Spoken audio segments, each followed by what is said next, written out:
हमने आयरन की एक्सट्रैक्शन कर ली थी। हमने ये देख लिया था कि आयरन मेनली दो तरह का है, पिग आयरन और रॉट आयरन। पिग आयरन में कार्बन कंटेंट ज़्यादा होता है, रॉट आयरन में कार्बन कंटेंट कम होता है। जब कार्बन कंटेंट आयरन में कम होगा तो आयरन की हार्डनेस कम होगी, वो मोर मैलिएबल, मोर डक्टाइल होगा। तो जो रॉट आयरन है वो सॉफ्ट आयरन है और जो पिग आयरन है वो हार्ड आयरन है। हमने यहां तक डिस्कशन कर ली थी। ओके सो यहां पर एक बार हम उन सारे पॉइंट्स को समराइज्ड वे में लिख लेते हैं। Pig iron, wrought iron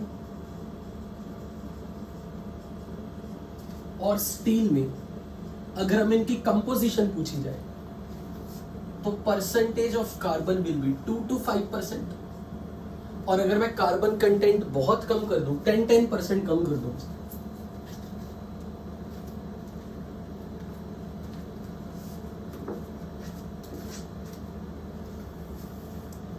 point 2 to 0.5%।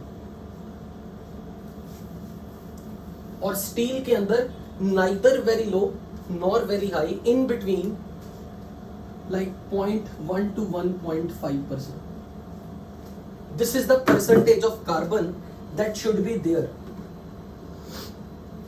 Again, जो remaining impurity है, कार्बन, सिलिकॉन, सल्फर, मैंगनीज, ये लगभग 1 से 3% की, 1 to 3%।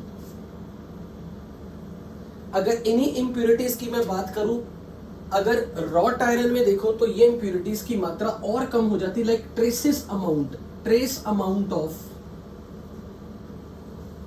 Carbon, silicon, sulphur and manganese, phosphorus. Steel के अंदर मैंगनीज लगभग 0.5% होगा, बाकी इंप्यूरिटी बिल्कुल ही ना के बराबर, ट्रेस अमाउंट में, नेग्लिजिबली स्मॉल। ये कंपोजिशन जेई मेंस में पूछी जा सकती है।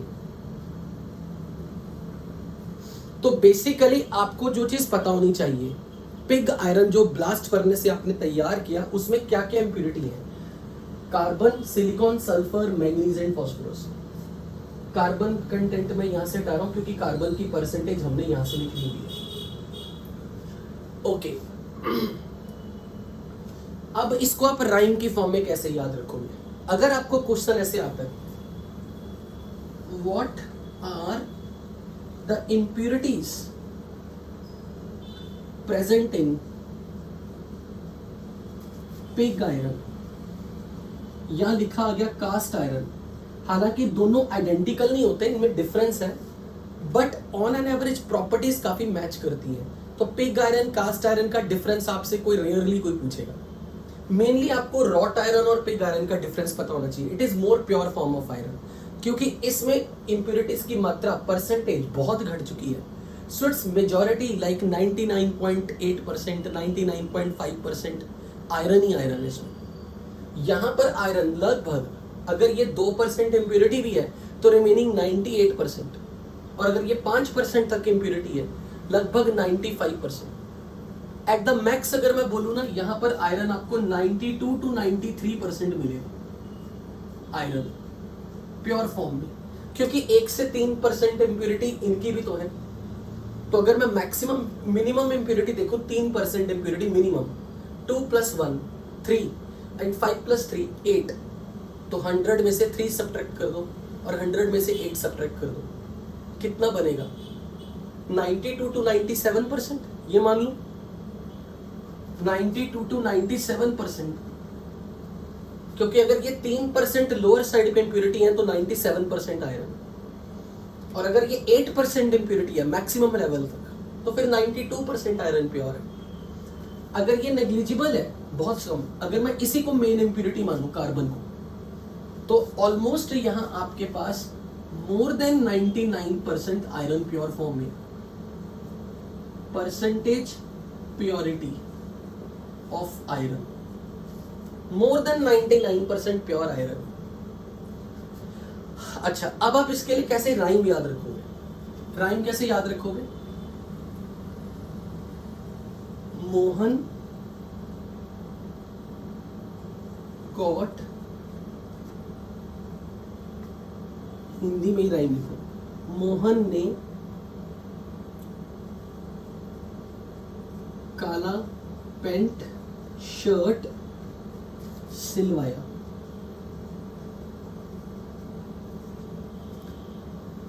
मोहन इज फॉर मैंगनीज, काला बेसिकली कार्बन, क्योंकि कोक काला होता है, कार्बन काली होती है दिखने में। Pant P, P is for phosphorus. Shirt starts from S, sulphur. सी सिलवाया, SI silicon. Manganese, carbon, phosphorus, sulphur, silicon are other impurities. Carbon major impurity है और ये बाकी माइनर इम्प्यूरिटी। सेम राइम यहां काम आएगी। तो इस राइम से आपको हेल्प मिल जाएगी याद रखने को कि आयरन में इम्प्यूरिटी किस किस की होती है। Manganese, phosphorus, sulphur, silicon and carbon. अब अगर कोई हमें ये कह दे कि पिग आयरन से रॉट आयरन आप कैसे बनाओगे, यानी कि आप आयरन को प्योर कैसे करोगे, purification of iron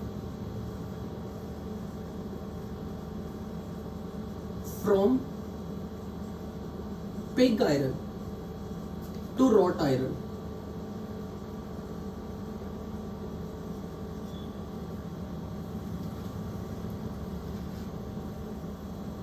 this is important question for BITSAT type of exams. JEE में बहुत कम पूछा गया, शायद नहीं, कभी नहीं, पर बिट सेट में इस तरह के क्वेश्चन पूछे जाते हैं। It's particularly for bit set.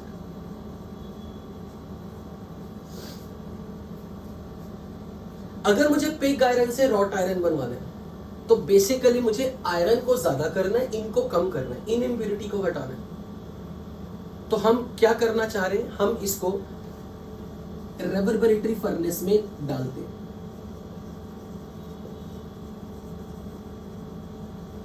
In reverberatory furnace we carry out this step.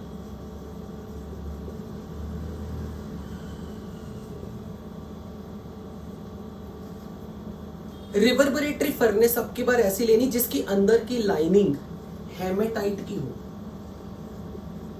Haematite lined reverberatory furnace.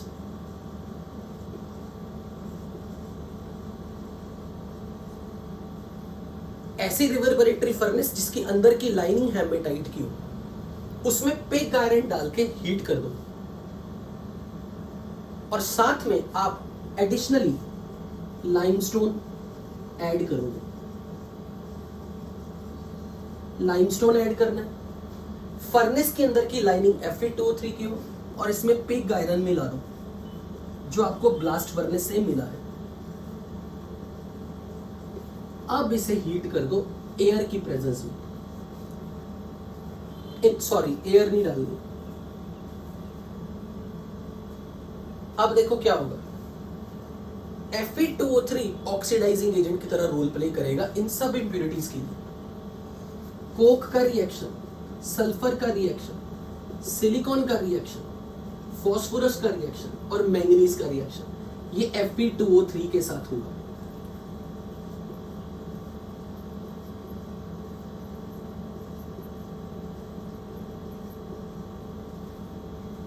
They all will react with these impurity। अब ध्यान से समझना, यहां आयरन का ऑक्सीडेशन नंबर बताओ क्या है। आयरन का +3 और आयरन का हाईएस्ट ऑक्सीडेशन स्टेट क्या है पॉसिबल। आयरन की हाईएस्ट ऑक्सीडेशन स्टेट +3। तो यहां आयरन अपनी हाईएस्ट स्टेट में है और जब किसी कंपाउंड में एलिमेंट अपनी हाईएस्ट स्टेट में होता है तो वो कौन सा एजेंट बनेगा, ऑक्सीडाइजिंग या रिड्यूसिंग। जब कोई एलिमेंट अपनी हाईएस्ट स्टेट में हो, ऑक्सीडाइजिंग एजेंट। बिकॉज यहां आयरन, ये मैं आपके लिए लिख रहा हूं, because iron in Fe2O3 is in +3 state, which is its highest state. So it acts as oxidising agent, it act as oxidising agent. अब जब ये ऑक्सीडाइजिंग एजेंट का काम करेगा तो इन सब इंप्यूरिटी को ऑक्सीजन दे देगा,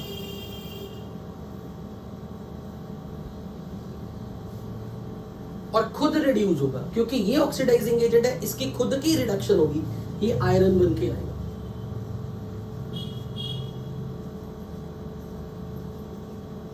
और जो भी आयरन है ये लिक्विड फॉर्म में मिलेगा, लिक्विड फॉर्म में नहीं मिलेगा, सॉरी। क्यों नहीं मिलेगा? क्योंकि रिवर्बरेटरी फर्नेस में टेम्परेचर हमेशा मेटल के मेल्टिंग पॉइंट से कम रखा जाता है। रिवर्बरेटरी फर्नेस में जो भी टेम्परेचर होगा वो बनने वाली मेटल के मेल्टिंग पॉइंट जितना नहीं रखा जाता। अब ये बताओ, कार्बन और ऑक्सीजन मिलके जब गैस बन रहे हैं, ये कार्बन मोनोऑक्साइड बनकर निकल रहा है या CO2 बनकर निकल जाएगा। सल्फर को ऑक्सीजन दिला के क्या मिलेगा? सल्फर ऑक्सीजन से रिएक्ट करके क्या बनाएगी? कौन सी गैस? SO2। सिलिकॉन ऑक्सीजन बना के SiO2। फास्फोरस ऑक्सीजन से रिएक्ट करके P4O10। मैंगनीज ऑक्सीजन से रिएक्ट करके मैंगनीज ऑक्साइड। बेसिकली आप जितनी भी इंप्योरिटीज है ना, उनको किस फॉर्म में निकाल रहे हो? उनके ऑक्साइड बना के। कुछ इंप्योरिटी के ऑक्साइड्स गैस फॉर्म में निकलेंगे, कुछ इंप्योरिटी के ऑक्साइड्स सॉलिड फॉर्म में रहेंगे। We are removing impurities in form of oxides. Few impurities, when they turn oxide, they release from the mixture in form of gas. तो CO2 जब बन के निकल जाएगा, सल्फर SO2 की फॉर्म में निकल जाएगा, आयरन मिल रहा आपको। और जो पिग आयरन था वो एडिशनली है। ये तो आपने जो फर्नेस के अंदर Fe2O3 की लाइनिंग की है, फर्नेस की लाइनिंग रिएक्शन में हिस्सा ले रही है, लेकिन पिग आयरन अभी भी पिग आयरन है। पिग आयरन का आयरन वो रिड्यूस नहीं होगा, क्योंकि वो तो ऑलरेडी आयरन फॉर्म में ही है। ये इंप्योरिटी को ऑक्सीडाइज करेगा स्पेसिफिकली। तो यहां पर जो भी रिडक्शन हो रही, जो भी ऑक्सीडेशन हो रही है, impurities are removed in form of oxides. पर ये जो ऑक्साइड है ये तो गैस बनकर निकल गया। अब यहां काम आएगा, रोल प्ले करेगा लाइमस्टोन। लाइमस्टोन डीकंपोज करके क्या बनाएगा? Calcium oxide. कैल्शियम ऑक्साइड की नेचर बेसिक, एसिडिक। बेसिक। तो कैल्शियम ऑक्साइड इनमें से किससे रिएक्ट करेगा? कौन कौन से नॉन मेटल ऑक्साइड है? इन तीन में से silicon and phosphorus. This is non metal, this is non metal oxide. तो ये दोनों मिलके क्या बनाएंगे? कैल्शियम ऑक्साइड के साथ स्लैग। और स्लैग से तो मेटल को खतरा होता नहीं, स्लैग तो लाइट होती है। MnO मेटल ऑक्साइड है ना, ये बेसिक है, ये इससे रिएक्ट कर जाएगा। नॉन मेटल ऑक्साइड इनसे रिएक्ट कर जाएगा, तो वो भी स्लैग बन जाएगा। मतलब ये कहना चाह रहा हूं,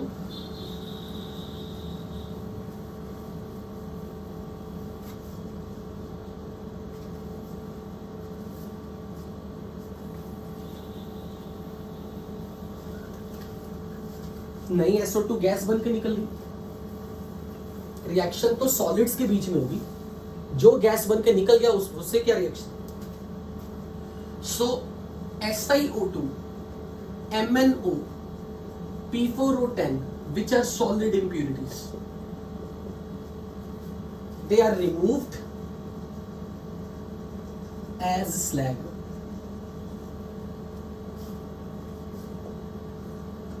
क्या क्या रिएक्शन होगी?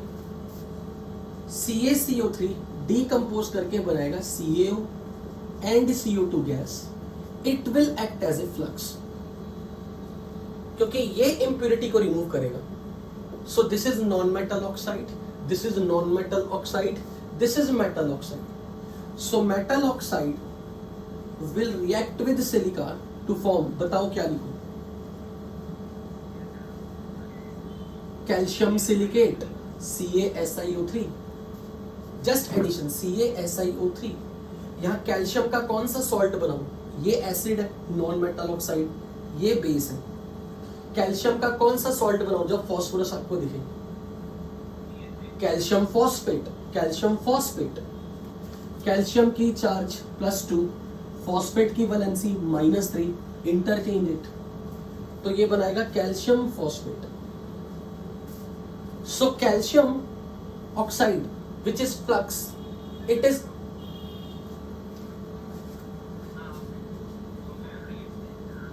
this is calcium oxide which is base, it will react with non-metal impurity oxides. So this is flux, this is gang, they are forming slag. MnO भी impurity है. MnO मेटल ऑक्साइड है या non metal oxide है? Manganese oxide, metal non metal? Metal oxides are acid और base. This is base. It will react with acidic oxide. This. तो यह बनाएगा, बनाओ product MnSiO3 manganese silicate. P4 और 10 के साथ बनवाओ रिएक्शन. मैंगनीज का ऑक्सीडेशन नंबर है +2 और फॉस्फेट बनवाना है. इसी तरीके से फॉर्मूला बनाओ.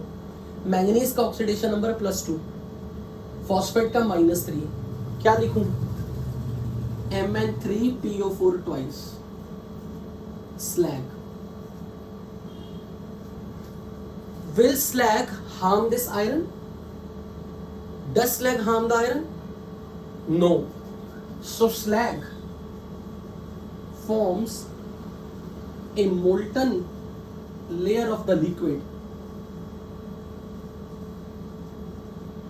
above or below the metal? Above the molten metal.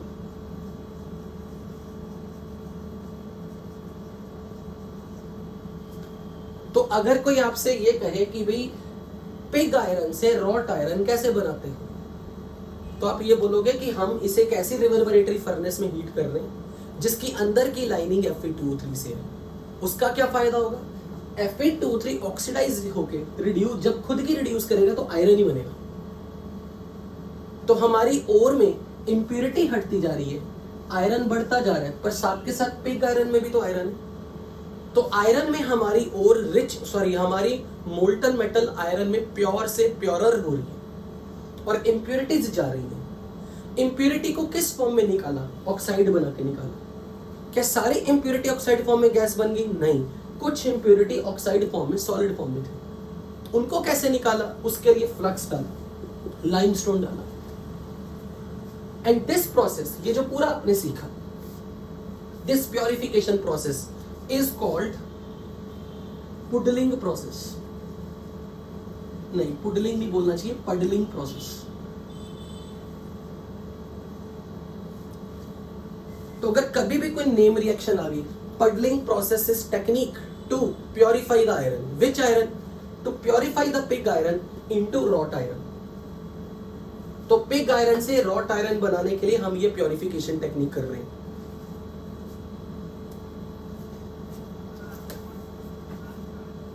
Blast furnace से मिला था ना पिग आयरन. जो ब्लास्ट फर्नेस से पिग आयरन मिला है, मैं ऐसे लिख देता हूं, pig iron obtained from blast furnace is mixed with Fe2O3 lined reverberatory furnace में डाला जाता है along with the limestone.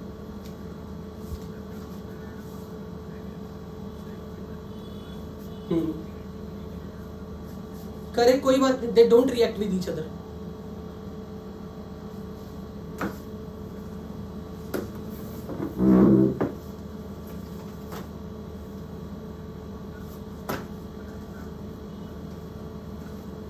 Phosphorus का ऑक्सीडेशन नंबर जो है वो +5 है ना, तो फॉस्फेट में भी तो +5 है.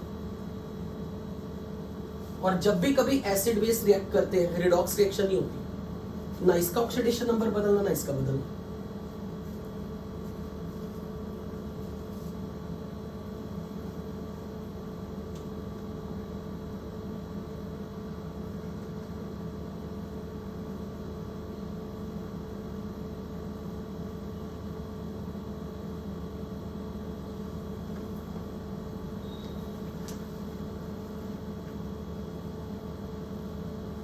अब ये बताओ, पहले तो मुझे ये क्लैरिटी दो, कौन सा आयरन ज्यादा हार्ड है, पिग आयरन या रॉट आयरन? आप देखो, इसे रटोगे नहीं, आप तुक्के मार रहे हो। अब सुनो मेरी बात, सुनो। मान लो आपके पास आयरन सॉलिड स्टेट में आ गया। अगर आयरन सॉलिड स्टेट में आ गया तो उसका कोई ना कोई क्रिस्टल लैटिस होगा, या तो बीसीसी या एफसीसी, कुछ ना कुछ होगा। अगर उसकी वॉइड्स में कार्बन बैठा रह गया तो उसकी डेंसिटी बढ़ जाएगी, घट जाएगी, मतलब उसका हार्डनेस बढ़ जाएगा या घट जाएगा? जब per unit volume more material आ गया, मोर मटेरियल फंस गया, तो वॉइड स्पेस कम हो गया, उससे सॉलिड टफ हो जाता है। सॉलिड्स के क्रिस्टल लैटिस का जितना पोर्शन इंप्यूरिटी से ऑक्यूपाइड रहे, मतलब जितना पोर्शन ऑक्यूपाइड रहेगा, यानी कि खाली स्पेस कम हो, उतनी टफनेस बढ़ जाती है मेटल की। इसलिए कार्बन की प्रेजेंस में जब आयरन है, मतलब आयरन में जब कार्बन इंप्यूरिटी है, तो pig iron is relatively hard. और जो हार्ड चीजें होती हैं उनको आप शीट की फॉर्म में इजीली नहीं बना सकते। शीट की फॉर्म में बनाना तो उसको सॉफ्टनेस चाहिए। तो pig iron is not as much malleable और डक्टाइल, इट्स हार्ड। और हार्ड चीजों के ऊपर जैसे आप कोई चीज चोट लगाते हो वो सीधी टूटती हैं, उनमें डेंट नहीं पड़ता। कुछ मटेरियल होते जिन पे हथौड़ा मारा उनमें गड्ढे पड़ गए, उनमें क्रैक नहीं आया। किसी में हथौड़ा मारा सीधा टुकड़ों में, यानी कि ब्रिटलनेस आ गई मेटल में। ब्रिटलनेस का मतलब समझते हो? Metal is brittle. ब्रिटल का मतलब क्या है? किसी मेटल के ऊपर हथौड़ी मारी, चोट मारी, उसके अंदर डेंट नहीं आया, सीधा क्रैक, दो फाड़। और ऐसा तब होगा जब हार्डनेस ज्यादा होगी। और जैसे आप मेटल को सॉफ्ट रख देते हो, तो जैसे उसमें हथौड़ी मारते हो, सॉफ्ट मेटल में डेंट आ जाएगा, वो उबड़ खाबड़ हो जाएगी, उसका मतलब उसमें क्या बोलते हैं, उसकी शीट बन जाएगी या उसके तारे बना सकते हो आप। तो wrought iron is more malleable, ductile and soft. तो वेल्डिंग करनी किसकी, मतलब अगर मुझे वेल्डिंग करनी हो तो कौन सा आयरन यूज करूं? Wrought iron. तो wrought iron finds more importance in the daily life. लेकिन हमें पता है रॉट आयरन में आयरन कंटेंट बहुत ज्यादा हो चुका है ना।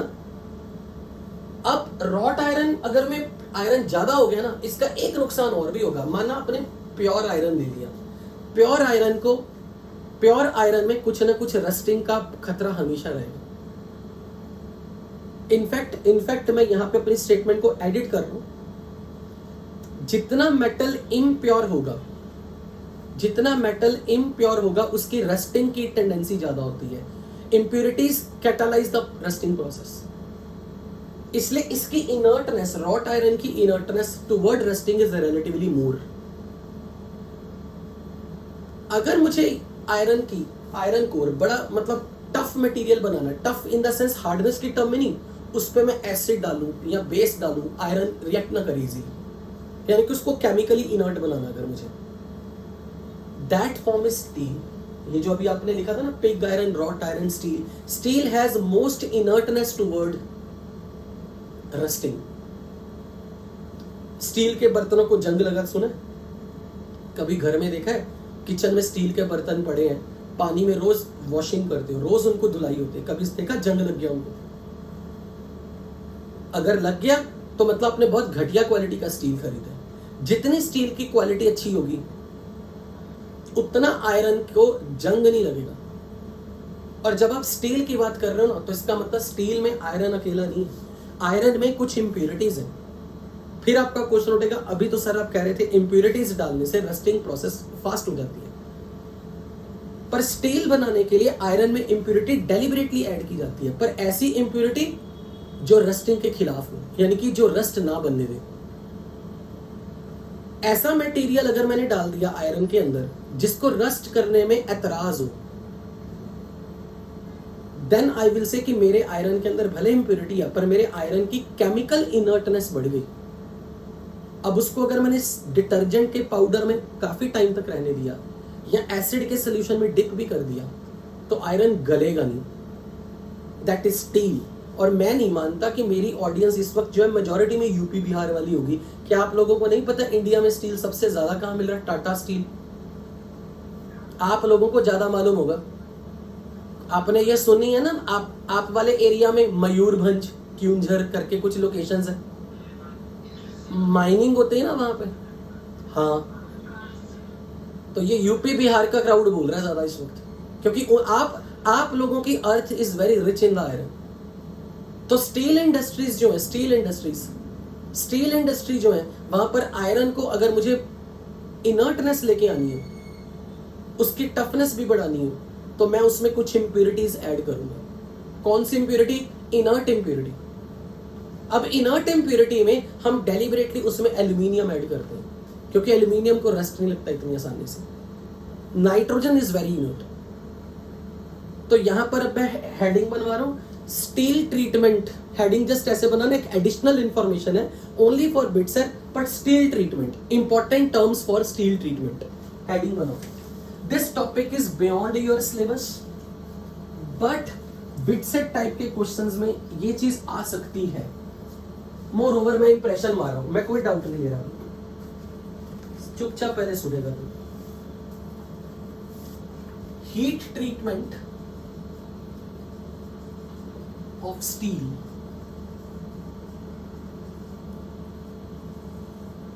अब चेक करो, पहले तो ये बताओ स्टील के अंदर कार्बन कंटेंट पिग आयरन और रॉट आयरन से ज्यादा है या कम? चेक करो, कार्बन की परसेंटेज लिखी थी ना, पिग आयरन से कम लेकिन रॉट आयरन से ज्यादा। कार्बन मुझे चाहिए आयरन के अंदर, क्यों? क्योंकि कार्बन डालने से आयरन में ताकत आएगी, जान आती है, हार्ड हो जाती मेटल। मुझे मेटल बहुत ज्यादा हार्ड भी नहीं चाहिए, बहुत ज्यादा सॉफ्ट भी नहीं चाहिए। तो steel is basically hybrid of कुछ पिग आयरन, कुछ रॉट आयरन के कैरेक्टर। इसलिए स्टील बनाते वक्त कार्बन कंटेंट बहुत कम भी नहीं करना, बहुत ज्यादा भी नहीं करना। और कार्बन क्यों चाहिए? क्योंकि वो आयरन में जान डाल देगा, हार्डनेस रखेगा आयरन की। लेकिन मैं साथ के साथ इंप्योरिटीज और ऐड करूंगा ताकि मेरे आयरन को रस्टिंग ना लगे। तो मैं उसमें एल्यूमिनियम की इंप्योरिटी या नाइट्रोजन की इंप्योरिटी ऐड करना चाहता हूं। अब इस प्रोसेस में क्या किया जाता है? इस प्रोसेस के रिलेटेड स्टील फॉर्मेशन के टाइम पर या स्टील से रिलेटेड आपसे 3 डेफिनेशन पूछी जाती है: क्वेंचिंग, अनीलिंग एंड टेम्परिंग। ये 3 टर्म्स आपको पता होनी चाहिए। What is quenching, what is annealing, what is tempering. अगर मैंने स्टील को बहुत हाई टेम्परेचर पे हीट कर दिया, अल्टीमेटली हाई टेम्परेचर पे हीट कर दिया, और अब मुझे उसको रूम टेम्परेचर पे लाना, और मैंने क्विकली सडनली इसको आइस बाथ में डाल दिया। जैसे मैंने एक गरम चीज को ठंडे कर दिया एकदम, this process is called quenching. और क्वेंचिंग होने से स्टील की प्रॉपर्टी में क्या एडिशनल इंप्रूवमेंट होगी? इससे स्टील की हार्डनेस बढ़ेगी, इसमें ब्रिटलनेस आएगी। हार्डनेस या ब्रिटलनेस लाने के लिए ये टेक्निक की जाती है। स्टील को गरम कर दो, पूरा हाई टेम्परेचर पे एक तरीके से मेल्ट कर दो। अब उसे ठंडा करके सॉलिड बनाना है, पर ठंडा करने की रफ्तार अगर आपने बहुत ज्यादा फास्ट रखी, it is suddenly cooled, it is immediately kept in the ice bath, then we got the property, और मतलब तब हमें स्टील ऐसा मिलता है विच इज वेरी हार्ड, इसमें ब्रिटलनेस हो। और यदि आपने स्टील को पूरा गर्म कर दिया, अच्छे से मेल्ट चाहे कर दिया, पर अब आप उसको ठंडा करो धीरे धीरे एक्सट्रीमली स्लो, यहां this process is called annealing. और इसमें जो आयरन मिले, इसमें जो स्टील मिलेगा वो थोड़ा सॉफ्ट होगा, मेलिएबल होगा, डक्टाइल होगा। तो डिपेंडिंग ऑन कि आप स्टील को किस पर्पस के लिए यूज कर रहे हो, आपको किस पर्पस के लिए स्टील चाहिए। अगर आपको हार्ड और ब्रिटल स्टील चाहिए, डू क्वेंचिंग। अगर आपको सॉफ्ट और मेलिएबल स्टील चाहिए, डू अनीलिंग। और अगर आपने स्टील के अंदर कार्बन कंटेंट ज्यादा कर दिया, यानी कि स्टील को गर्म किया 200 से 300 डिग्री तक और स्लोली ठंडा किया, और इसमें कार्बन की प्रेजेंस में, then we call it as tempering of the steel. Tempering of the steel करने पर जो स्टील की प्रॉपर्टीज होंगी, that will be hard as well as malleable. कुछ इन दोनों के बीच का हाइब्रिड प्रॉपर्टी मिलेगा यहाँ। यानी कि अगर मैंने आपसे पूछा टेम्पर्ड स्टील क्या है, आप बोलोगे tempered steel is not very hard और brittle like quenched steel, but it is neither very soft और मैलिएबल लाइक अनहील्ड स्टील। तो कई बार आपसे ना सीधी ये स्टेटमेंट पूछी होती, वन वर्ड आंसर होता, आप ऐसे डायरेक्ट क्वेश्चन पूछते हैं, if steel is allowed to heat at very high temperature and is cooled very slowly then this process is called what? तो आप क्या जवाब दोगे? अनिलिंग। क्वेंचिंग में क्या करना है? हाई टेम्परेचर पे गर्म करना है और इमीडिएटली ठंडा करना है। यहां इसे बहुत ज्यादा नहीं गर्म करना, 200 से 300 डिग्री तक गर्म करना है, पर स्लोली स्लोली कूल करना है। ये हीट ट्रीटमेंट आप किस तरीके से करा रहे हो और कोल्ड ट्रीटमेंट किस तरीके से करा रहे हो, ये टर्म्स पता होनी चाहिए। तो मैं यहां पर जस्ट ऐसे हिंट ऐड करूं, अपने भी हिंट ही लिखना है। Steel is heated at very high temperature and is cooled quickly. Steel is heated at very high temperature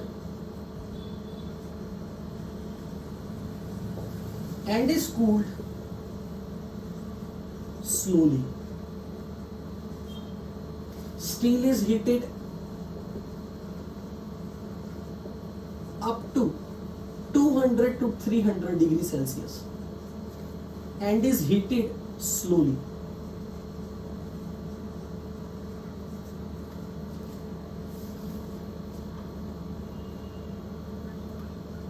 Oh, cooled slowly.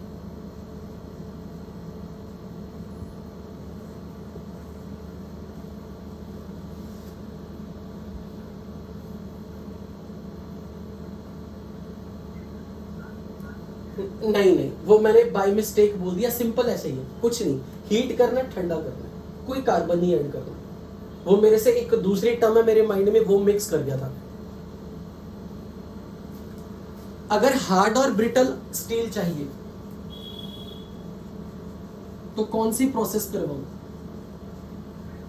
Quenching. Soft, malleable, annealing. Neither very soft nor very hard. Tempering.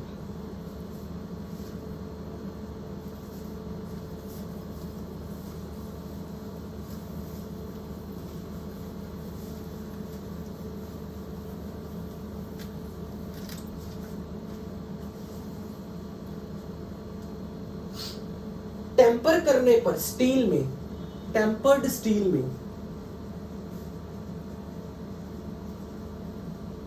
Zero brittleness, but hardness is sufficient. Just information याद रखने वाला point. Tempered steel की brittleness zero हो जाती है।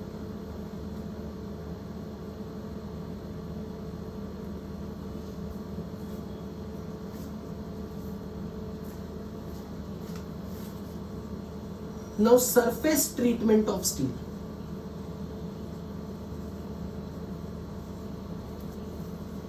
यहां पर दो तरीके की प्रोसेस आएगी, nitriding and case hardening.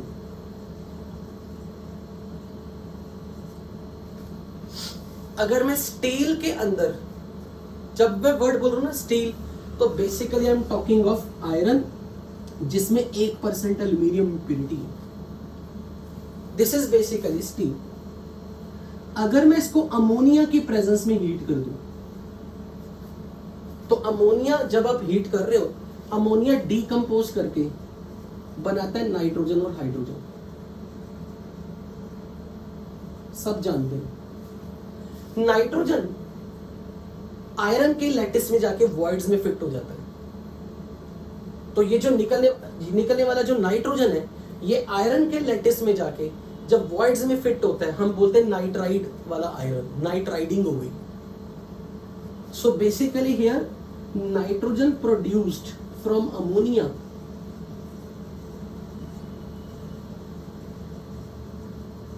enters into steel.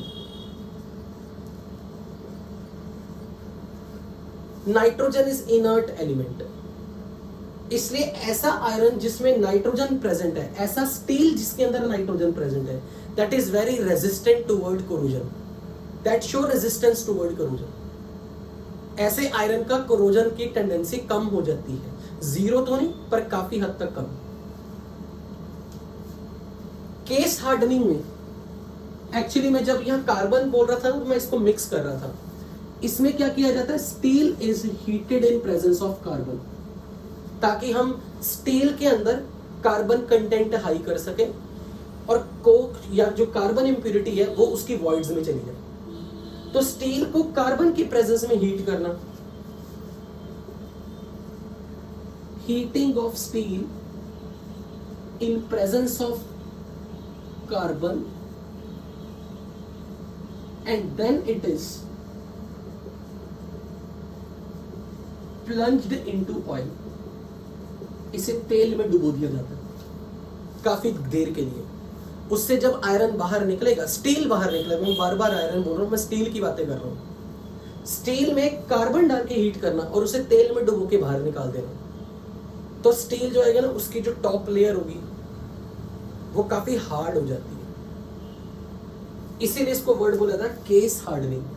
अच्छा, आपने कभी ये वर्ड अगर मैं बोलूं ना केस हार्डनिंग, क्या आपने स्पेक्स का केस कभी सुना? स्पेक्स का केस, जिसमें कभी ऑप्टिशियन से आप लाते तो केस खोलते और उसमें से स्पेक्स निकालते हो। बेसिकली ऐसा है कि जो स्टील का अगर मेरे पास टुकड़ा है उसका टॉप लेयर बहुत हार्ड है, अंदर से स्टील सॉफ्ट है, टॉप लेयर बड़ी हार्ड हो चुकी है लेकिन अंदर से स्टील थोड़ा सॉफ्ट है।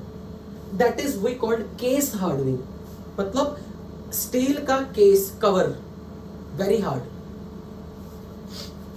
जस्ट ये एडिशनल इंफॉर्मेशन है, भले ही आप इसमें से कुछ मत याद रखना, पर आपको ना ये तीन टर्म का मीनिंग पता होना चाहिए।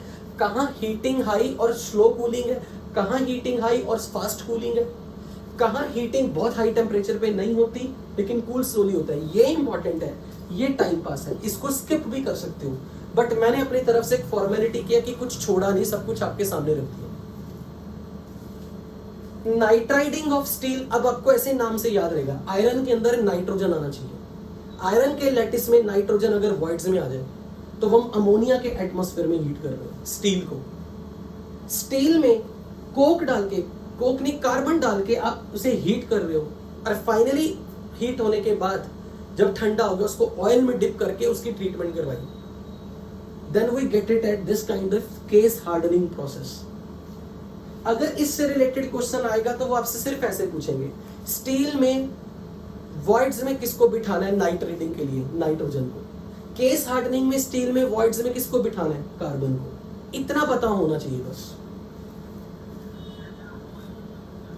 कोई भी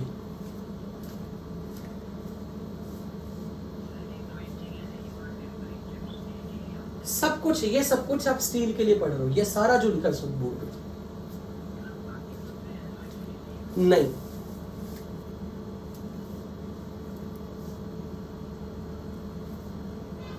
नोटेड?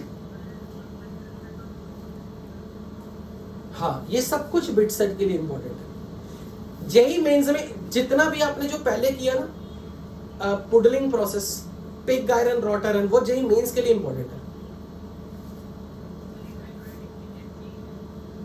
Fe आयरन है ना, आयरन में 1% इंप्यूरिटी एल्यूमिनियम की, ये स्टील की कंपोजिशन होगी। हाँ, एक मिनट, एक मिनट राज, तू कुछ पूछने वाला था जब मैंने बीच में रोक दिया था।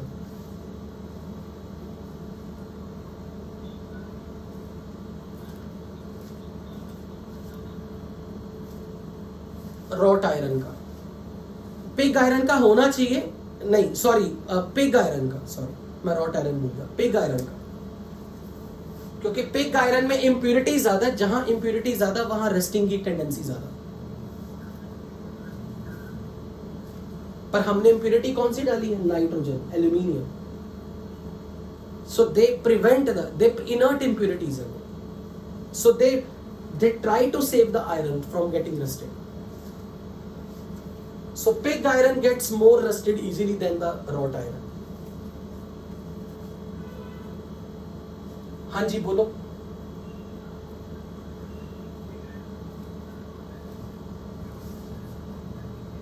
नहीं नहीं नहीं नहीं, एक मिनट, मैंने बोला था कि पिग आयरन का मेल्टिंग पॉइंट कम होता है नॉर्मल प्योर आयरन से, क्योंकि पिग आयरन में इम्प्यूरिटी ज्यादा है, इम्प्यूरिटी ज्यादा होने से मेल्टिंग पॉइंट डिक्रीज करता है।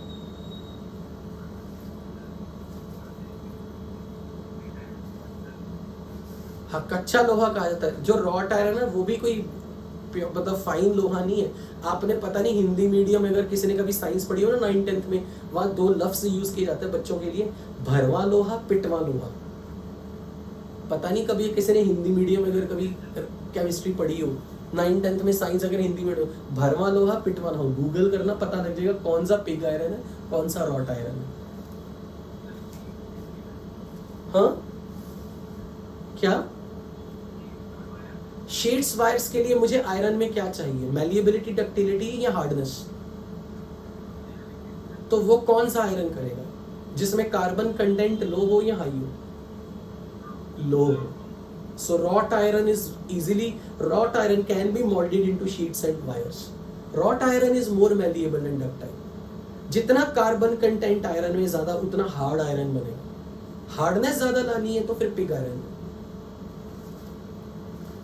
Can I erase? Can I erase? Okay. तो अब मैं नेक्स्ट टॉपिक पे जा रहा हूँ, इस पे और ज्यादा टाइम नहीं लगाऊंगा। लास्ट टॉपिक पर अब स्टार्ट कर रहे हैं, प्योरिफिकेशन और रिफाइनिंग टेक्निक्स। हाँ बोलो।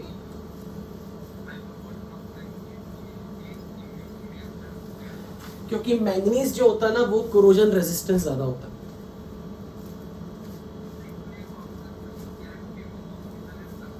यस, बिकॉज वो स्लैग बनाता है ना, अभी किया नहीं था, मैंगनीज का ऑक्साइड मेटालिक ऑक्साइड है, तो वो नॉन मेटालिक ऑक्साइड्स के साथ स्लैग बनाएगा।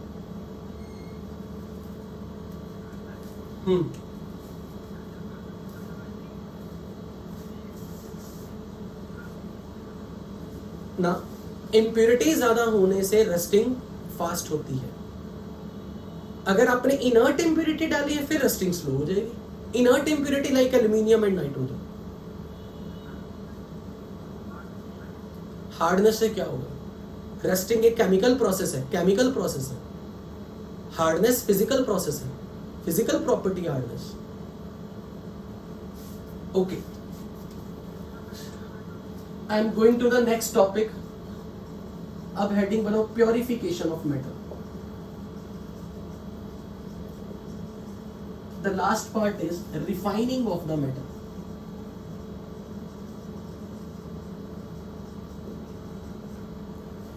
इसमें हम 2 तरीके के मेथड्स पढ़ेंगे, physical techniques and chemical techniques. Physical methods में फर्दर 4 से 5 मेथड है। Liquation, distillation,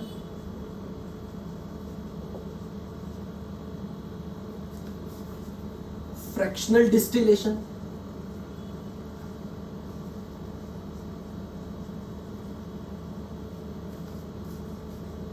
zone refining method,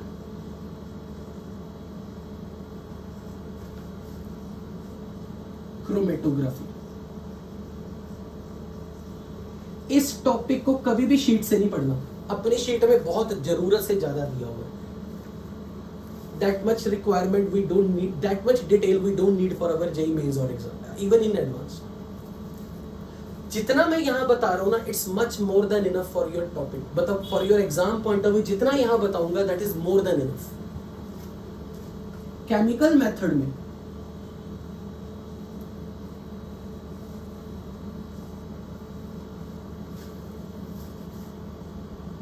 we have oxidative refining,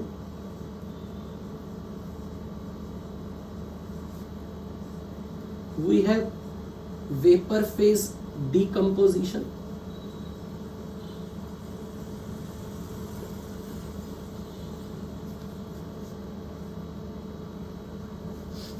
we have Parks process, we have parting process,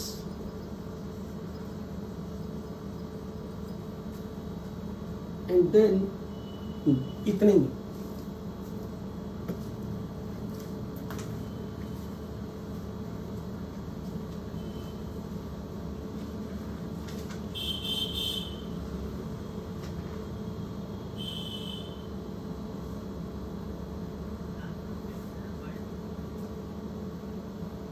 parting, हाँ, और एक यहां पर पोलिंग प्रोसेस।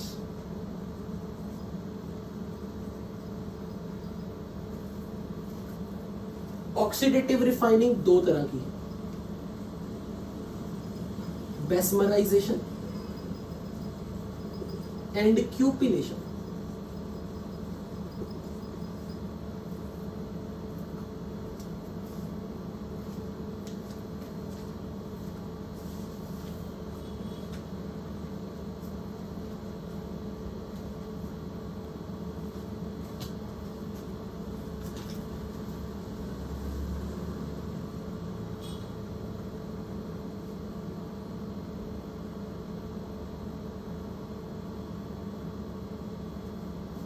नोटेड?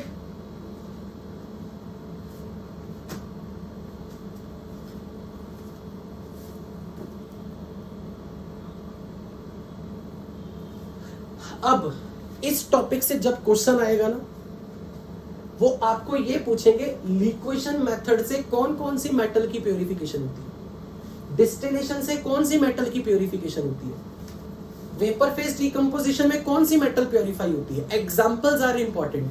इन method में क्या होता है वो नहीं कोई पूछने वाला। इसलिए अगर इस टॉपिक से क्वेश्चन आएगा तो दो तरह का क्वेश्चन आएगा, और आएगा जरूर, लेकिन फेवरेट टॉपिक है ये जेईई मेंस के लिए। तो उसमें सबसे पहले तो आपसे नाम में से पूछा होता है, जैसे कि ध्यान से सुनना क्वेश्चन कैसे पूछा जाता है। Which of the following method is not physical method of refining?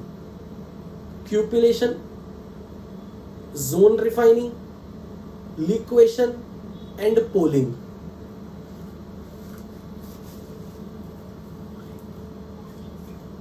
क्यूपिलेशन and poling, cupellation and poling. यानी कि आपको यह पता होना चाहिए फिजिकल मेथड में कौन कौन से नाम है टेक्निक्स के, और केमिकल मेथड में कौन कौन से नाम है।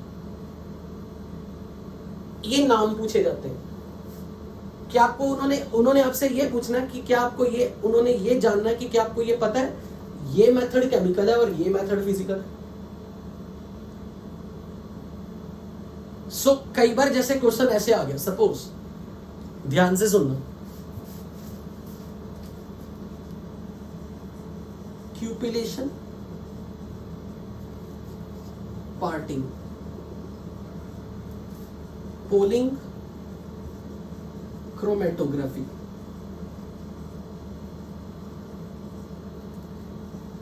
Zone refining, distillation.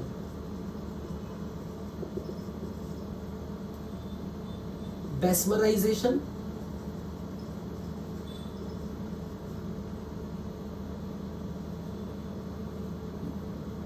लिक्वेशन। ये चार ऑप्शन सपोज आपके सामने रख दिए।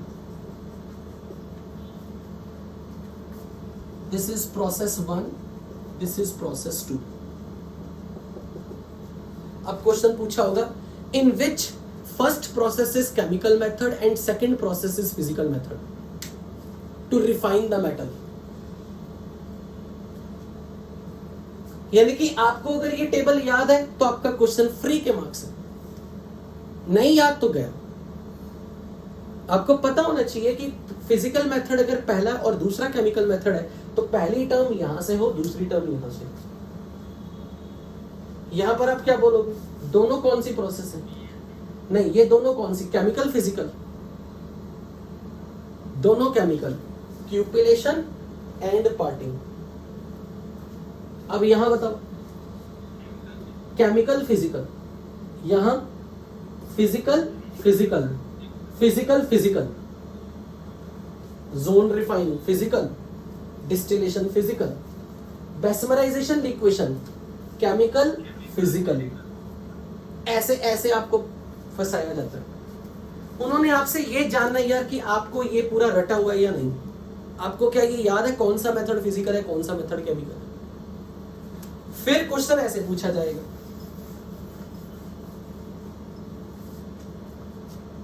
टू रिमूव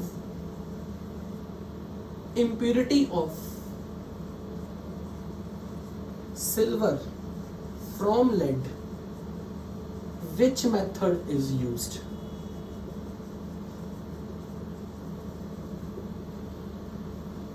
अब जब आप इन सबकी डिटेल पढ़ोगे, हर डिटेल का स्पेसिफिक एग्जांपल मैं कोट करूंगा, और वो स्पेसिफिक एग्जांपल वो है जो हमारे सिलेबस में एक्सट्रैक्शन, हमने जो 8 एक्सट्रैक्शंस पढ़ी हैं उनमें से कौन सी मेटल की प्योरिफिकेशन किस टेक्निक से होती है।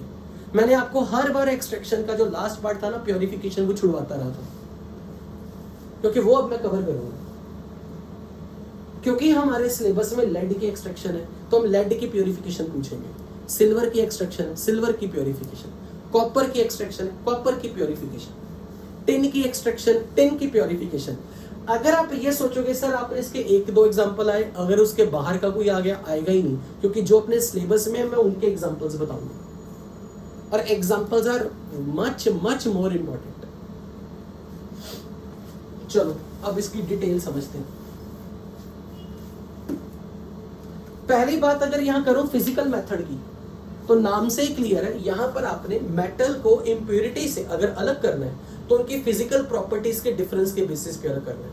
इंप्योरिटीज का फिजिकल प्रॉपर्टी और मेटल का physical property will be different, then you will use physical method. अब फिजिकल प्रॉपर्टी में 3 ही प्रॉपर्टी हम काउंट करते हैं, melting point, boiling point, solubility. अगर इंप्योरिटी का मेल्टिंग पॉइंट लो है और मेटल का मेल्टिंग पॉइंट हाई है, इंप्योरिटी का बॉइलिंग पॉइंट लो, मेटल का बॉइलिंग पॉइंट हाई, इंप्योरिटी की सॉल्युबिलिटी पानी में कम और मेटल की सॉल्युबिलिटी पानी में ज्यादा, या इंप्योरिटी की सॉल्युबिलिटी पानी में ज्यादा और मेटल की इंप्योरिटी सॉल्युबिलिटी पानी में कम, based on difference in melting point of impurity versus metal, based on difference of boiling point versus impurity of metal, impurity and the metal, based on the differences in the solubility between the metals and the impurity, we classify these methods, we classify physical method into this processes। अब जो आप काम की चीज सुनोगे, जितना इसमें बताऊंगा उतना ही याद रखना, उसके एक्स्ट्रा कुछ नहीं, बाहर की चीज पूछनी ना मैंने बतानी। लिक्वेशन मेथड कब लगाओगे, किस किस मेटल की प्योरिफिकेशन में लगाओगे, यहां राइम काम में आएगी। सुनो, सब पंजाबी बीमारी से मरे,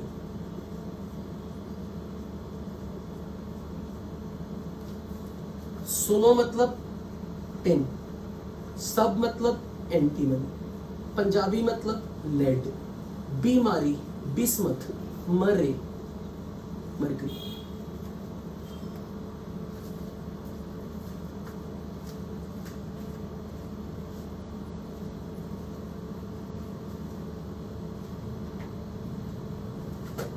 सो इन मेटल्स की प्योरिफिकेशन करनी, मतलब आपके पास ओर में से मेटल आ चुकी है, 5वां स्टेप एक्सट्रैक्शन का प्योरिफिकेशन या रिफाइनिंग ऑफ मेटल है। यानी कि अगर टिन को उसकी इंप्योरिटी से अलग करना, एंटीमनी को इंप्योरिटी से अलग करना, लेड को इंप्योरिटी से अलग करना, बिस्मथ को इंप्योरिटी से अलग करना, मरकरी को इंप्योरिटी से अलग करना। एक्चुअल में ये टेक्निक का मेन इंपॉर्टेंट प्रिंसिपल क्या है, ये मैंने वो मेटल्स चुनी है जिनका मेल्टिंग पॉइंट इज वेरी लो। अगर कभी भी ये क्वेश्चन आपको इनडायरेक्टली आएगा ना, ऐसे आएगा, 4 ऑप्शन देके, विच of the metals following metals have low melting point, ये लो मेल्टिंग पॉइंट की लिस्ट है आपको। मैं अगर आपकी जगह पे होऊंगा मैं लिखूंगा ये लो मेल्टिंग पॉइंट वाली मेटल्स की लिस्ट दी है सर ने।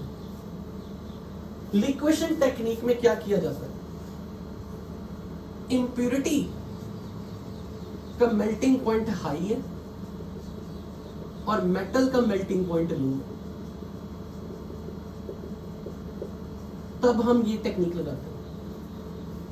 इसमें क्या किया जाता है, एक स्लोप रखा होता है और इस स्लोप से हम ऊपर से इम्प्योर मेटल गिराते हैं। ये इम्प्योर मेटल जिसमें ये सब मेटल कोई हो सकते हैं, इनमें से कोई मेटल साथ में इंप्योरिटी है, और नीचे फ्यूल जला दिया जाता है, फ्यूल से हीट किया जाता है। यहां इम्प्योर मेटल है, ओर नहीं है, इम्प्योर मेटल। तो जैसे हीट करोगे मेटल मेल्ट होकर लिक्विड बन के नीचे गिरती है, लेकिन इंप्योरिटी रह जाती है पीछे, और स्लोप इतनी रखी जाती है कि इंप्योरिटीज वहीं बैठी रही, ये ना कि इंप्योरिटी भी गिर जाए। अगर गिर भी गई तो कोई फर्क नहीं पड़ेगा, क्योंकि जब आप यहाँ बीकर में मोल्टन मेटल अचीव करोगे, मोल्टन मेटल, उसमें इंप्योरिटी तो मेल्ट हुई नहीं है, वो आप फिल्टर कर सकते हो, सेपरेट कर सकते हो। तो बेसिकली क्या किया जाता है, इम्प्योर ओर को एक स्लोपिंग हर्थ पे रखा जाता है, जिसपे हमने, जिसके नीचे फ्यूल से आग लगाई हुई है, भट्टी मतलब हीट किया जा रहा है इतने टेम्परेचर पे कि मेटल मेल्ट हो जाए, इंप्योरिटी मेल्ट नहीं होनी चाहिए, और इंप्योरिटी वहीं की वहीं रह जाएगी, मेटल मोल्टन फॉर्म में नीचे गिरेगी। सम कुछ अमाउंट ऑफ इंप्योरिटी यहां अगर आ भी गया तो आप फिल्टर कर लेंगे, but the main principle is in liquation process impure ore is heated at sloping hearth at a temperature less than, more than melting point of metal. Molten metal flows down as liquid. Molten metal flows down as a liquid, impurity remains behind. Impurity remains behind as solid.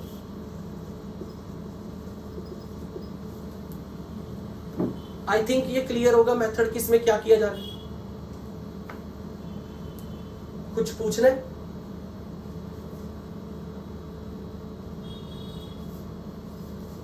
हाँ, मेरी गलती है, impure metal, thank you, impure metal is heated.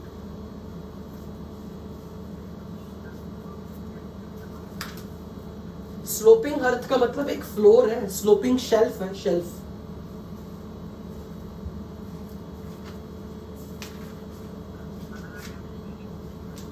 अलग अलग क्यों, ये सबका mixture थोड़ा है। मेरे पास मरकरी है अकेली, मरकरी का मेल्टिंग पॉइंट, प्योर मरकरी का मेल्टिंग पॉइंट हमें पता है, हम उससे थोड़ा सा हाई टेम्परेचर पे हीट कर देंगे। मुझे प्योर बिस्मथ का मेल्टिंग पॉइंट पता है।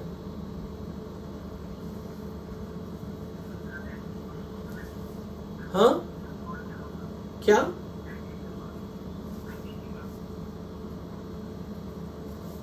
Eight a temperature more than the melting point of metal,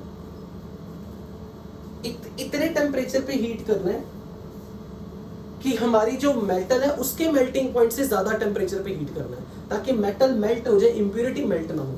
इसलिए लिखा impure metal is heated at the sloping earth at a temperature more than the melting point of metal.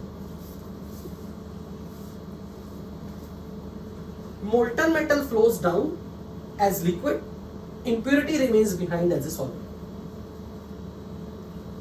Is that clear?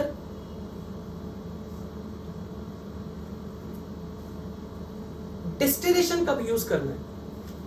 आपकी desired metal एक ही है और बाकी सब impurity है। मतलब आपके पास एक मिक्सचर है जिसमें A component, B component, C component, ये आपकी डिजायर्ड मेटल है और ये सब इंप्योरिटी।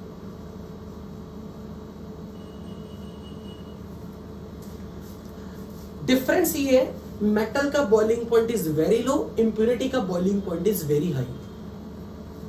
तो मैं इस केस में इस मिक्सचर को बॉयल करूंगा ऐसे टेम्परेचर पे जो टेम्परेचर मेटल के बॉइलिंग पॉइंट से थोड़ा ज्यादा हो पर इंप्योरिटी के बॉइलिंग पॉइंट से काफी कम, ताकि मेटल वेपर बन के उड़े और उन वेपर्स को मैं अलग कंटेनर में कंडेंस कर लूं। डिस्टिलेशन, ये तो आपने 9-10 से पढ़ते हैं डिस्टिलेशन प्रोसेस होती क्या है। सो डिस्टिलेशन कब करना है?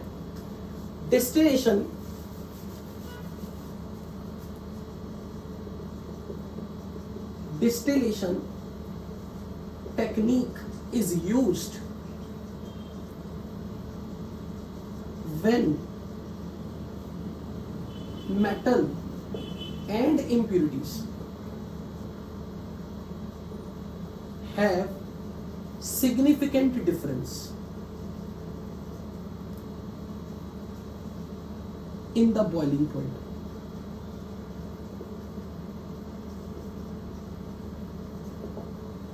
Low boiling metals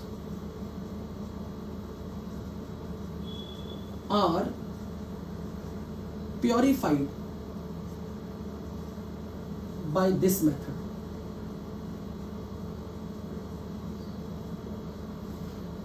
अब मुझे याद करके बताओ, मैंने आपको डी ब्लॉक के लिए एक ट्रिक बताई थी, ऐसे मेटल जिनकी कॉन्फ़िगरेशन डैश टाइप की हो उनका बॉइलिंग पॉइंट लो होता है। वेरी गुड, D10 कॉन्फ़िगरेशन वाली। सो D10 कॉन्फ़िगरेशन में क्या क्या था? Zinc, cadmium, mercury. तो मैं मरकरी के लिए लिक्वेशन मेथड भी यूज कर सकता हूं, डिस्टिलेशन भी यूज कर सकता हूं। जिंक कैडमियम के लिए मैं डिस्टिलेशन यूज करूंगा। तो examples are more important, technique नहीं कोई पूछने वाला आपसे। तो जिंक कैडमियम मरकरी की कॉन्फ़िगरेशन D10 होने के कारण उनका boiling point is very low. That's why we prefer to pure these metals from the impurity using distillation technique. यानी कि अगर मेरे पास नहीं, कॉपर की भले D10 है पर कॉपर में अनपेड इलेक्ट्रॉन है 4s1 वाला, फुली फिल्ड कॉन्फ़िगरेशन है जिंक कैडमियम मरकरी की। अगर मेरे पास मिक्सचर में ओनली जिंक है, बाकी सब इंप्यूरिटी है, ओनली कैडमियम बाकी सब इंप्यूरिटी, ओनली मरकरी बाकी सब impurity, then I will use distillation. But suppose मेरे पास मिक्सचर में जिंक भी है, कैडमियम भी है और इंप्यूरिटी भी है, और मुझे ये दोनों चाहिए। अब मैं यूज करूंगा फ्रैक्शनल डिस्टिलेशन।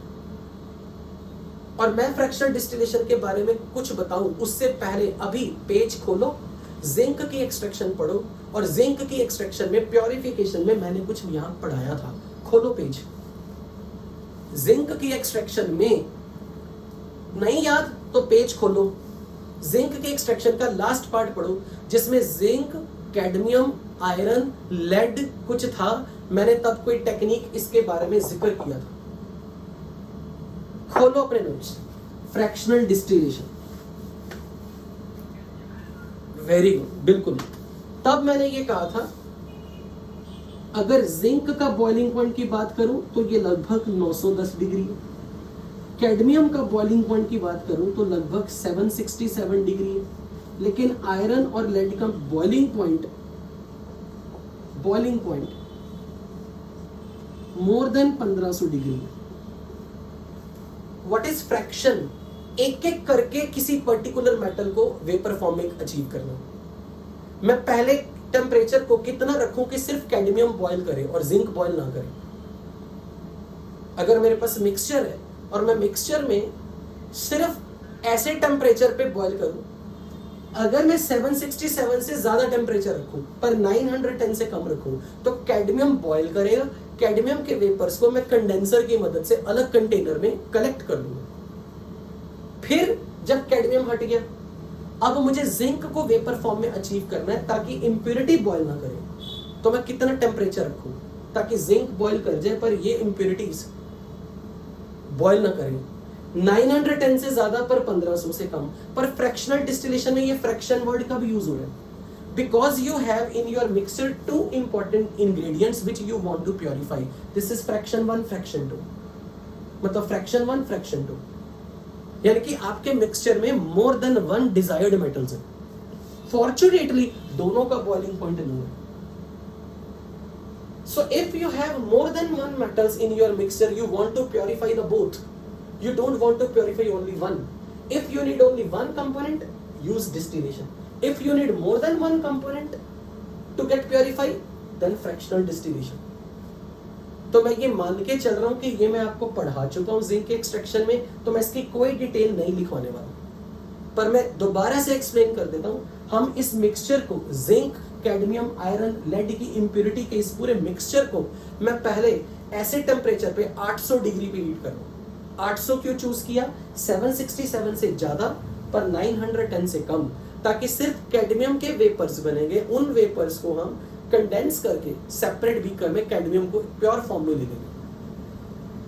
फिर हम टेम्परेचर को बढ़ा के 910 से ज्यादा कर देंगे ताकि जिंक के वेपर्स बने, पर टेम्परेचर 1500 डिग्री से कम रखना है, लगभग 1000-1100 डिग्री, ताकि जिंक बॉयल करे, जिंक के वेपर्स आए ऊपर और बाकी इंप्योरिटी पीछे रह जाए और वेपर्स को कंडेंस कर ले। बोलो ये चीज क्लियर है ना? अब आते हैं जोन रिफाइनिंग में। Zone refining is one of the most important, जो इस पर्टिकुलरली फिजिकल मेथड से क्वेश्चन पूछा जाता है। आई डोंट नो क्या प्यार मोहब्बत है जेई मेंस वालों का इस मेथड के साथ, लेकिन ये आप पहली बार नहीं सुन रहे। जोन रिफाइनिंग ये आपने 9वीं 10वीं में पक्का पढ़ा होगा। पहली बार आपने, यार ऐसे मत बोलो, मेरे को इतना पता है UP Bihar board is like very, बहुत अच्छा सिलेबस होता है उनका। पक्का तुमने साइंस फिर ध्यान से पढ़ी नहीं है कभी। मेरे को अपने टाइम याद है, मैंने 99 में कभी पढ़ी थी 10th, मुझे याद है तब ये किया था। जोन रिफाइनिंग मेथड, हाँ बस, zone refining method is used to get extraordinary pure metals. अगर आपको बहुत ही अच्छी आलीशान प्योर फॉर्म में मेटल चाहिए, तब हम जोन रिफाइनिंग टेक्निक यूज करते हैं। किसकी एक्सट्रैक्शन में यूज होता है ये ज्यादा इंपॉर्टेंट है, जो लाइन में लिखने लगा हूं वो कभी नहीं भूलनी। Silicon, germanium are purified using this technique.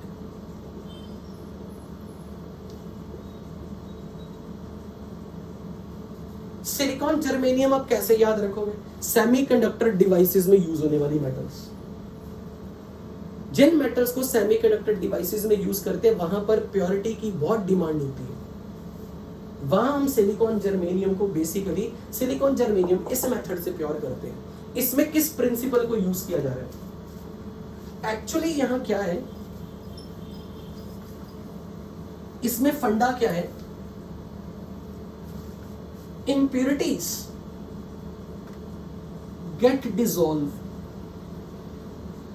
in the molten metal. This is the principle used to purify the metal.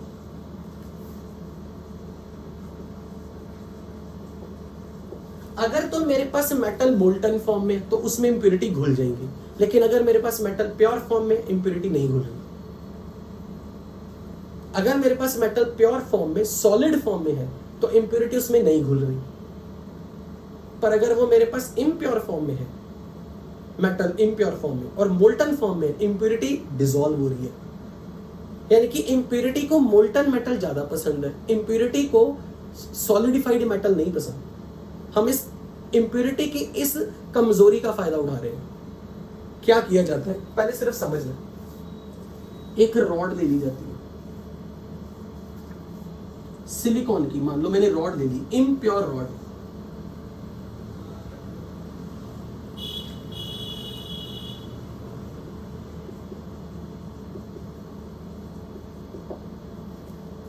इसमें इंप्योरिटी भी है और इस एंड का नाम है एक्स एंड, ये है वाई एंड। यहां पर एक हीटर है, circular heater.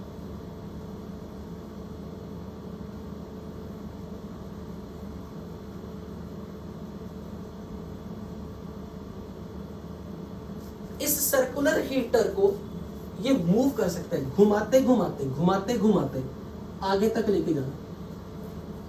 This circular heater is moved along the length of this solid rod. क्या हो रहा है, जहां पे हमने जिस हिस्से में, एक्स हिस्से पे अगर हमने ये हीटर रखा, यहां से मेटल मेल्ट कराई दी हमने, और जो मोल्टन मेटल है ना, वो जैसे मेल्ट हो रही है, हमने हीटर को आगे ले जाना। जैसे मैं हीटर को ए पॉइंट से बी पॉइंट पे ले जाऊंगा, पीछे वाला ए सॉलिडिफाई होगा, और लेकिन जो बी वाला पार्ट है वो मेल्ट होना शुरू होगा, तो पीछे से इंप्योरिटी बी वाले पार्ट में घुलनी शुरू हो जाती है। मतलब impurities flows from A to B, क्योंकि बी वाले हिस्से का टेम्परेचर ज्यादा है, यहां मेटल मेल्ट करानी। जैसे मेटल की मेल्टिंग होनी शुरू हो गई, इंप्योरिटी जो पीछे वाले हिस्से में थी वो फ्लो करके मूव करके आगे आ जाती है, क्योंकि इंप्योरिटीज लव मोल्टन मेटल। तो जैसे इंप्योरिटी ए वाले हिस्से से बी की तरफ मूव करेगी तो पीछे वाला हिस्सा प्योर हो जाएगा और वो ठंडा होकर सॉलिडिफाई हो जाएगा। तो पीछे वाला हिस्सा आपको प्योर बनता दिखेगा। फिर मैं बी पॉइंट पे मेल्ट कराऊंगा मेटल हीटर की मदद से। तो यहां से मैंने मेटल को मेल्ट कराया और बी से उठा के सी पॉइंट पे ले गया हीटर। अब सी वाला हिस्सा मेल्ट हो रहा है, बी वाला हिस्सा ठंडा हो रहा है, तो ठंडे वाले हिस्से से गर्म वाले हिस्से में इंप्योरिटी फ्लो कर रही है, क्योंकि इंप्योरिटी लव्स मोल्टन मेटल। ऐसा करते करते करते करते पीछे वाला हिस्सा क्या बनता जाएगा? पीछे वाला हिस्सा प्योर होता जाएगा। जब आप हीटर को यहां तक ले गए, सारी इंप्योरिटी अब इस रीजन में है, इसको काट दिया जाता है, तो अब जो रॉड मिलेगी वो आपको प्योर फॉर्म में मिलेगी। तो हम कर क्या रहे हैं? हीटर को रोटेट करा रहे हैं, तो हीटर को मूव कराते हुए आगे ले जाना है। जब ये हीटर मूव करके इस रीजन में आएगा तो यहां वाली मेटल मेल्ट होनी शुरू होगी। जैसे ही ये मेटल मेल्ट होगी, इधर की जो इंप्योरिटी आपने बनाई है वो impurity they will diffuse toward this region, क्योंकि impurities like to dissolve in the molten part. तो पीछे वाले हिस्से में इंप्योरिटी हट रही है और पीछे वाले हिस्से से जब हीटर दूर जा रहा है ये सॉलिडिफाई हो रहा है, तो ये प्योर फॉर्म में मिलेगा। जैसे जैसे हीटर आगे जाएगा, इंप्योरिटी हीटर के साथ साथ मूव करती जाएंगी, पीछे जो हिस्सा बचता जा रहा है, सॉलिडिफाई हो रहा है, क्रिस्टलाइज हो रहा है, वो प्योर फॉर्म ऑफ मेटल का। Is that clear? So an impure rod of silicon is taken and heated using a circular heater which is moved from one end of the rod to another end.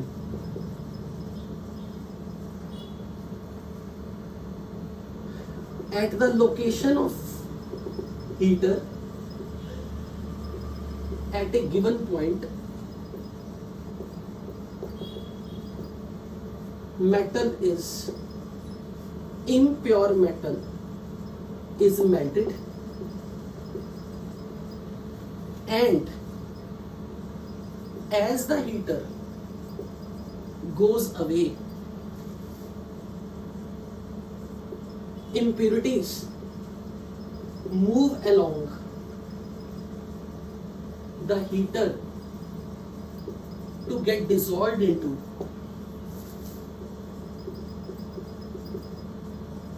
molten part.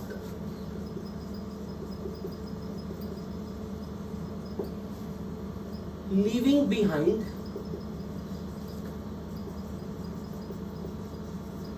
behind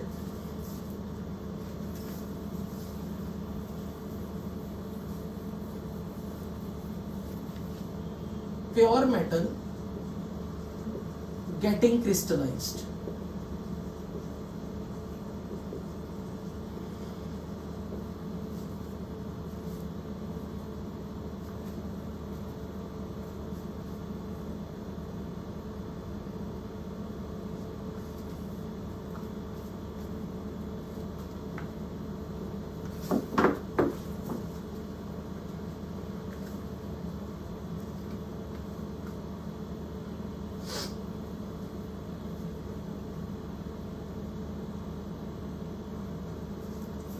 सो यहां पर हम किस principal का use कर रहे हैं? Impurities which are in the molten form at A point, they diffuse toward the B point where at current position of the heater is there. क्योंकि इधर मोल्टन मेटल है तो पीछे से इंप्योरिटी फ्लो करके मोल्टन मेटल में dissolve हो रही है। तो पीछे वाला हिस्सा जब ठंडा होगा उसमें क्रिस्टलाइजेशन के बाद प्योर मेटल बनती जाएगी। Is that clear? Silicon, germanium.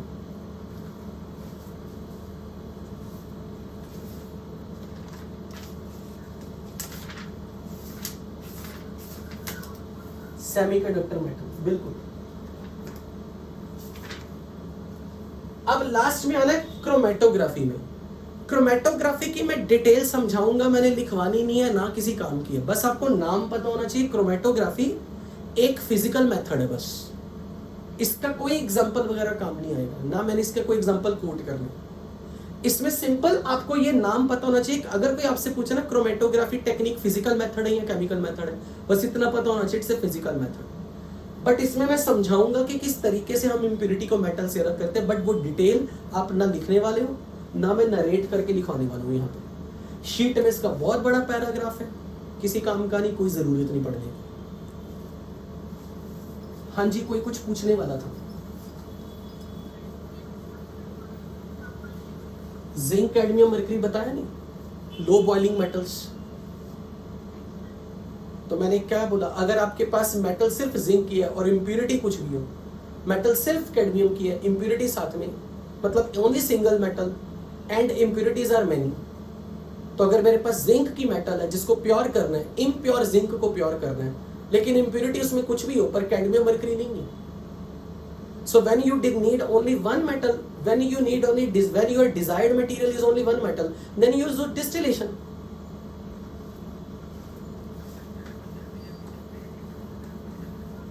हाँ, नहीं,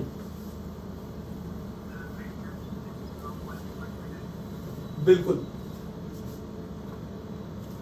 अब क्रोमेटोग्राफी में क्या किया जा रहा है, सिर्फ समझना है, काम का कुछ नहीं है, बस इतना पता होना चाहिए chromatography is a physical technique, it's not chemical technique. मान लो मेरे पास एक ग्लास का कॉलम है, ग्लास का कॉलम जैसे ब्यूरेट टाइप होता है,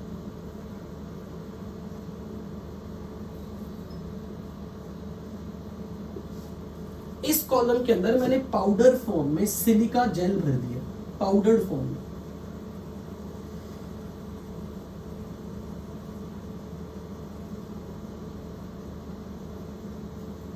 पूरा पैक कर दिया।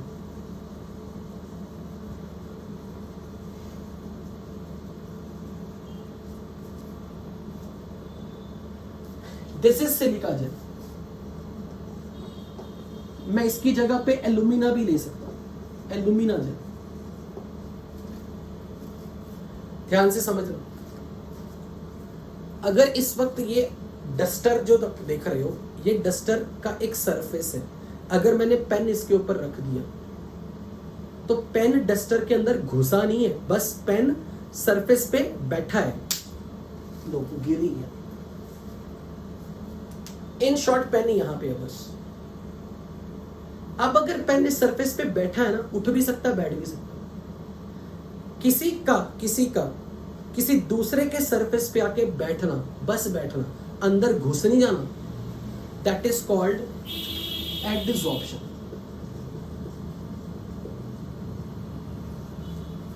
एडसॉर्प्शन का मतलब someone loves surface of someone। मान लो मैंने दो वेपर्स पास कराए, इस डस्टर के सरफेस पे दो मटेरियल के वेपर्स हैं, A material B material, but A loves its surface, B does not love its surface. तो मैं बोलूंगा A wants to adsorb, B does not want to adsorb. तो बी आगे चला जाएगा, ए सरफेस पे बैठ जाएगा। तो अगर आप इधर से मिक्सचर भेज रहे हो मोर देन वन चीजों का मिक्सचर, पर वो जो मिक्सचर है जैसे इसके सरफेस को क्रॉस करता है, एक मटेरियल इसके सरफेस पे बैठ जाता है और बाकी जो मटेरियल जो इसका सरफेस लविंग नहीं है वो आगे चला जाएगा। तो जो आगे जा रहा है आपको मिलेगा वो प्योर फॉर्म होगी या इम्प्योर फॉर्म होगी?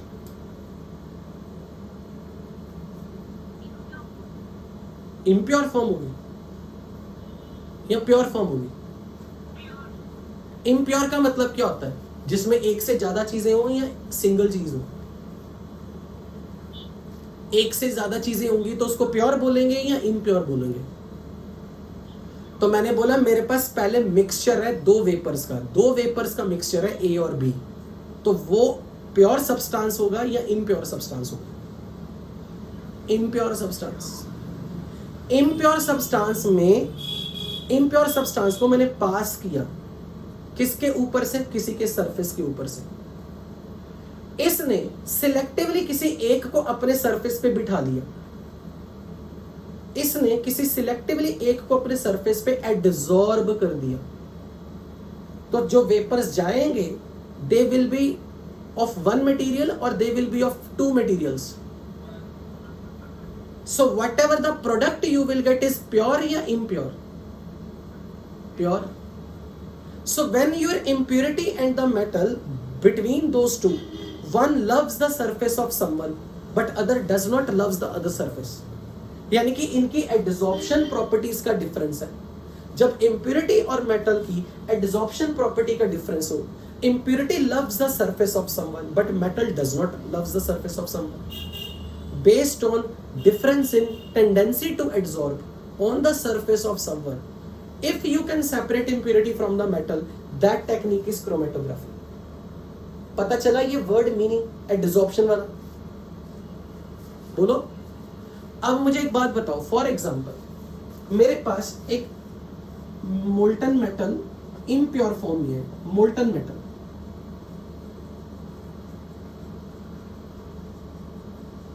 Plus impurity. इस मोल्टन मेटल का कंसंट्रेटेड सॉल्यूशन मैंने यहां गिरा देना।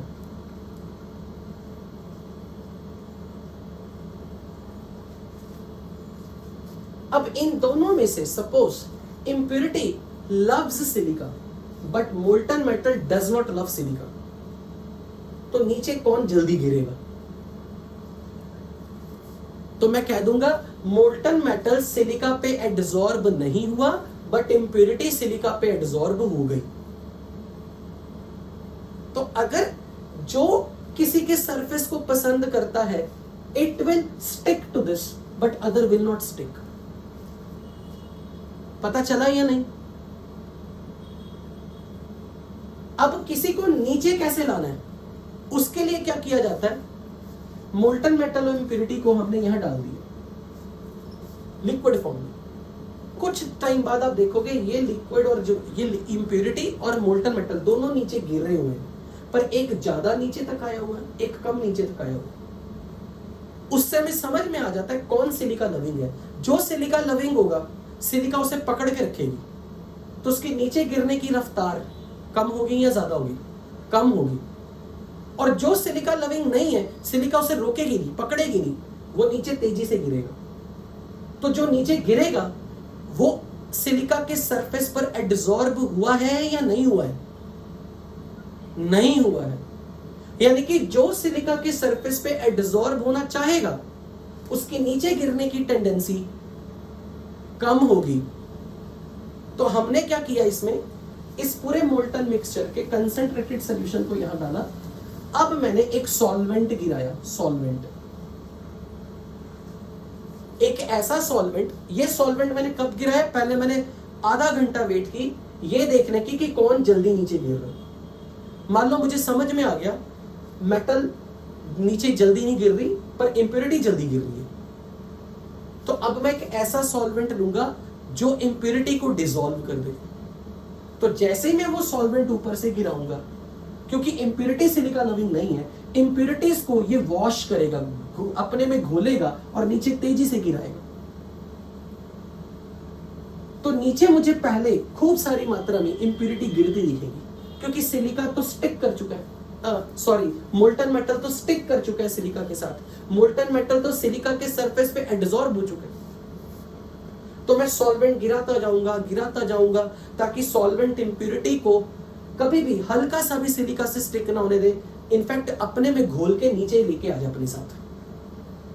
वॉशिंग कर दी मैंने सॉल्वेंट की मदद से, इंप्योरिटी को वॉश करा दिया। अब मेरे पास पीछे क्या बचा रह गया? सिलिका के सरफेस में मोल्टन मेटल, पर मुझे तो मेटल चाहिए ना। तो अब मैं क्या करूंगा? सेकेंड सॉल्वेंट डालूंगा, सॉल्वेंट 2, जिसमें इस मेटल की सॉल्युबिलिटी वेरी हाई हो। तो अब मैं इस सॉल्वेंट 2 को डालूंगा ताकि मोल्टन मेटल जो सिलिका के सरफेस से चिपक चुकी है ना, जो सिलिका के साथ स्टिक कर चुकी है, इस सॉल्वेंट 2 में घुल के नीचे गिरे।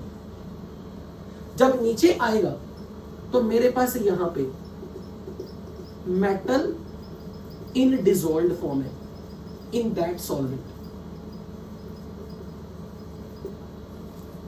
तो अब मैं इस मिक्सचर को बॉयल करूंगा ताकि सॉल्वेंट वेपर बन के उड़ जाए, मोल्टन मेटल पीछे रहे। This is how we separate metal and impurity based on their different tendency to get absorb on the surface of silica. तो अगर कभी भी कोई आपसे पूछे क्रोमेटोग्राफी क्या है, आप वन लाइन अगर लिखना चाहो तो ये लिख सकते हो, it is a technique to separate impurity from the metal by creating differences in their tendencies to get absorbed on different substance,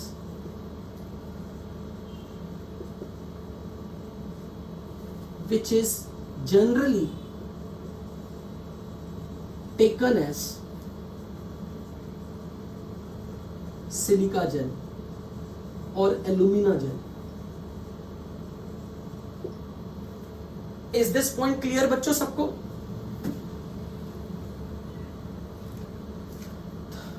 तो यहां पे जाके मैं आज की क्लास वाइंड अप कर रहा हूं। हाँ जी, पूछो ना।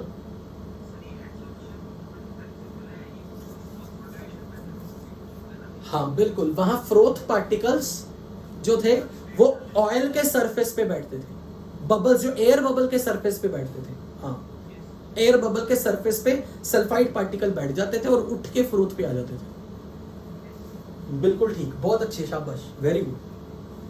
सो finally going to close the meeting, time हो चुका है और हमारे फिजिकल मेथड्स कंप्लीट है। नेक्स्ट क्लास में हम केमिकल मेथड फिनिश करके मेटलर्जी वाइंड अप कर लेंगे।